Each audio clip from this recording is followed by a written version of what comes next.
Hello guys comic Kerala. So guys നമ്മളിന്ന് പറയാൻ പോകുന്നത് സ്പൈഡർമാൻ 4 എന്ന മൂവിയെ പറ്റി ഒരു അപ്ഡേറ്റ് കിട്ടിയിട്ടുണ്ട്. അതായത് ഞാൻ ഈ മൂവി പറയാൻ പോകുന്നത് ശരിക്കും പറഞ്ഞാൽ ഈ ഒരു അപ്ഡേറ്റ് എന്ന വൃത്തികെട്ട അപ്ഡേറ്റാണ് കിട്ടിയിട്ടുള്ളത്. അതായത് നമ്മുടെ സോണി ചുമ്മാ നമ്മുടെ മാറുവിനിട്ട് ചൊറിഞ്ഞ് ഒരു ഫൈറ്റ് നടന്ന് അതിപ്പോൾ ഒരു പുതിയൊരു ഡീൽ വന്നിട്ടുണ്ട്. അതായത് അതിനെപ്പറ്റിയാണ് നമ്മളിപ്പോൾ പറയാൻ പോകുന്നത്.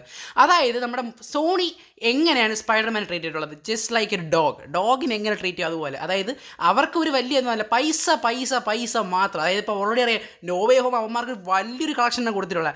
മാത്രമല്ല അവന്മാർ ഇറക്കിയ പടങ്ങളെല്ലാം 7 നില പൊട്ടയാണ്. സത്യം പറഞ്ഞ അവന്മാർ മണ്ടന്മാരെന്ന് പറയുള്ളൂ. അതായത് വില്ലന്മാരൊക്കെ അവന്മാർ ഓരോ ചോളം മൂവി കൊടുത്ത് വലിയ കാര്യമുണ്ട്. നമ്മളതാണ് കാണാതിരിക്കുന്നത്.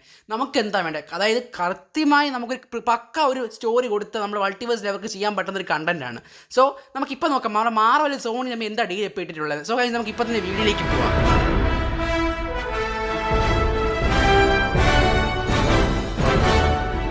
സത്യം പറഞ്ഞാൽ ഈ ഒരു മൂവി ശരിക്കും പറഞ്ഞാൽ നടക്കേണ്ടത് സ്പൈഡർമാൻ 4 എന്ന മൂവി ഗ്രൗണ്ട് ലെവലാണ് നമ്മൾ ശരിക്കും പറഞ്ഞാൽ നമ്മുടെ കെവിൻ ഫൈഗി നമ്മൾ പ്ലാൻ ചെയ്ത് വെച്ചത്. അതായത് അവഞ്ചേഴ്സ് ഡൂംസ്ഡേ ഇപ്പോൾ കിട്ടിയ റിപ്പോർട്ട് എന്ന് പറഞ്ഞാൽ അവഞ്ചേഴ്സ് ഡൂംസ്ഡേ കഴിഞ്ഞിട്ട് വരാൻ പോകുന്ന കഥയായിട്ടാണ് വരാൻ പോകുന്നത്. ശരിക്കും പറഞ്ഞാൽ നമുക്ക് ശരിക്കും പറഞ്ഞാൽ കണക്ക് വെറുതെ നോക്കുകയാണെങ്കിൽ അടുത്ത വർഷം ശരിക്കും പറഞ്ഞാൽ സ്പൈഡർമാൻ 4 കാണേണ്ടതാണ്. പക്ഷെ നമുക്ക് കാണാൻ പറ്റൂല. ഇപ്പം സോണി അവരുടെ ഡീൽ എന്ന് പറഞ്ഞാൽ നമ്മുടെ സോണി ഇനി ഇറക്കാൻ പോകുന്ന കുറേ വില്ലന്മാർ, അതായത് സോണി ഇനി ഇറക്കാൻ പോകുന്ന എല്ലാ മൂവീസിലുള്ള ഒരു ക്യാരക്ടേഴ്സും നമ്മുടെ മാർവൽ സിനിമാറ്റിക് യൂണിവേഴ്സിൽ വരാൻ പാടില്ല എന്ന ഡീലുണ്ട്.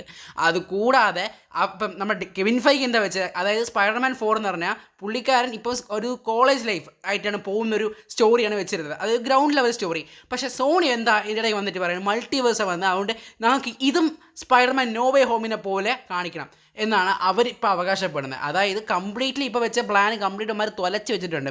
പിന്നെ ഒരു കാര്യമില്ല, ഈ ഒരു ഫൈറ്റിൽ അവസാനം ജയിച്ചത് സോണി തന്നെയാണ്. സോ കെവിൻ ഫൈഗ് അത് അക്സെപ്റ്റ് ചെയ്തിട്ടുണ്ട്. അതുകൊണ്ട് ഇനിയിപ്പം സ്പൈഡർമാൻ 4 വരാൻ പോകുന്നത് ഒരു മൾട്ടിവേഴ്സ് ലെവൽ സ്റ്റോറി ആയിട്ടായിരിക്കും വരാൻ പോകുന്നത്. അല്ല ഇവന്മാർക്ക് എന്തിൻ്റെ കിടപ്പാന്ന് എനിക്ക് മനസ്സിലായിട്ടില്ല. കാര്യം എന്നാൽ ഇവന്മാർ ഒന്നാമത് ഇറക്കുന്ന പടങ്ങളെ 7 നില പൊട്ടയാണ്. സത്യം പറയാം, ഇവൻ ആ മാഡം വെബ് എന്ത് തേങ്ങയാണ് കാണിച്ചു വെച്ചത്. സത്യം പറയാം, ആദ്യ ദിവസം ഞാൻ എൻ്റെ ഒരു കൂട്ടുകാരനെ വിളിച്ചുകൊണ്ട് പോയി അവൻ്റെ വായി നിൽക്കണമെല്ലാം ഞാൻ കേട്ടിട്ട് വന്ന പടമാണ്. എനിക്ക് സത്യം പറയാം ഇപ്പോൾ ക്രേവൻ ദ ഹണ്ടർ ട്രെയിലർ കണ്ടിട്ട് പോലും എനിക്ക് വലിയ ഹൈപ്പൊന്നുമില്ല. ഇനി ഇവന്മാർ അറിയത്തില്ല. ഇനി വെനം 3ക്കും എനിക്ക് വലുതായിട്ടില്ല. ആകെ എനിക്ക് കുറച്ച് വെനം 1 മാത്രം എനിക്ക് ഇഷ്ടപ്പെട്ടു ഉള്ളത് പറയുകയാണെങ്കിൽ. ഇനി ഇവന്മാർ ഈ ഡീല് ശരിക്കും നോവേ ഹോം സമയത്ത് ഇട്ടിരുന്നെങ്കിൽ ഇവന്മാരെന്താ കാണിക്കുന്നത് എനിക്ക് ഒന്നും മനസ്സിലാവുന്നില്ല. ഇവന്മാരെന്താ ഉപേക്ഷിക്കുന്നത് വേറൊരു കാര്യം.